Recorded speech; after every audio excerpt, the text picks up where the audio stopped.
विद्यालय संगठन की जो साख है उसे देखते हुए सभी सांसद चाहते हैं कि उनके क्षेत्रों में इसका विस्तार हो। पूरे देश में 1253 केंद्रीय विद्यालय खुले हैं और 6 साल के दशक में चाहे एकेडमिक परफॉर्मेंस हो, किसी भी मानक को आप देखेंगे तो दूसरी संस्थाओं को सरपास कर रहा है। राजस्थान के संबंध में माननीय सदस्य ने सवाल पूछा है और सुजानगढ़ के संबंध में मुख्य सवाल में उन्होंने पूछा। सुजानगढ़ को लेकर अभी हमारे पास कोई प्रस्ताव नहीं पेश हुआ है और उसकी एक पुरानी प्रक्रिया है, जिस प्रक्रिया को, जिस नियम को हमें फॉलो करना पड़ता है। माननीय सदस्य। मंत्री महोदय, मैंने यही बात पूछी है कि क्या हम पॉलिसी को चेंज करने की कोशिश करेंगे, क्योंकि आज की तारीख में दूर दराज के अंदर जहाँ स्कूल है, आज मेरा केंद्रीय विद्यालय जहाँ चूरू में है उससे 150 किलोमीटर की दूरी पड़ती है सुजानगढ़ की, और हम चाहते हैं कि हर एक पॉइंट पे एटलीस्ट हम अमृत सिटीज़ को तो टारगेट करें जहाँ 1 लाख से ऊपर की पॉपुलेशन है, और सुजानगढ़ को भी आप इसमें प्रायोरिटी लेंगे। इसी तरह आपने जो भी अपने आंसर में बात बताई कि central institute of higher learning जो है उनके 12 स्कूल खोले गए पूरे देश भर के अंदर, जिसमें राजस्थान को एक भी स्कूल नहीं मिला।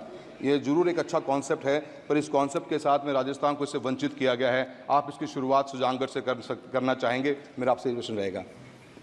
अध्यक्ष जी, जैसा मैंने अभी कहा, एक प्रक्रिया है और उस नीति के तहत केंद्रीय विद्यालय का निर्णय लिया जाता है। उसके कुछ मानक भी हैं। पहले तो हमें प्रस्ताव प्राप्त होना चाहिए, राज्य सरकार द्वारा होना चाहिए, गवर्नमेंट के मंत्रालय विभाग इसकी स्थापना कर सकते हैं। साथ साथ प्रोजेक्ट मोड में भी केंद्रीय विद्यालयों का निर्माण होता है। जो 12 केंद्रीय विद्यालय का जिक्र माननीय सदस्य कर रहे हैं वो प्रोजेक्ट मोड में भी हुए हैं।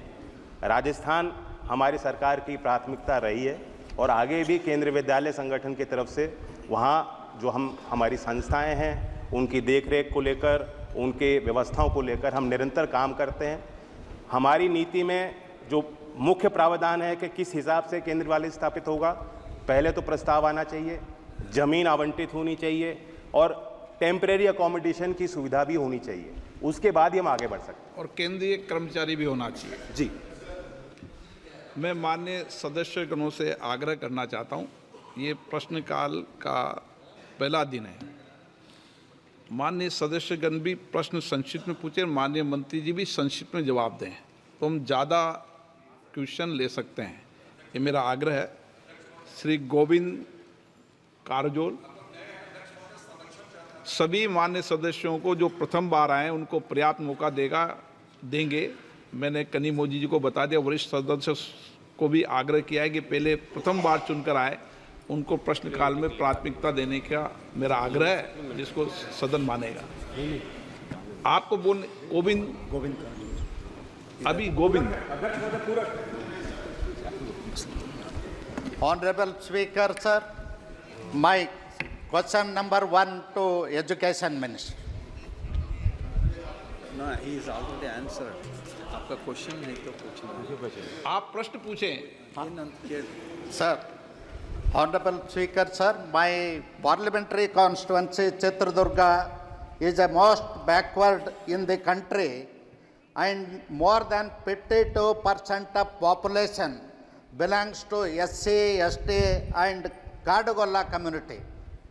They are very poor families and their children are not getting quality education. So I request the government to kindly instruct the competent authority to accord approval immediately. सभापति जी, सवाल मुझे नहीं दिखा, एक मांग उठाई गई है और मैं माननीय सदस्य को सूचित भी करना चाहूँगा कि उनका जो प्रस्ताव है अभी उस पर विचार हो रहा है, कई स्तर पे उसको एग्जामिन किया जा रहा है। माननीय मंत्री जी, मांग ही उठती है प्रश्नकाल में। मांग नहीं उठेगी तो क्या उठेगा प्रश्नकाल? जी।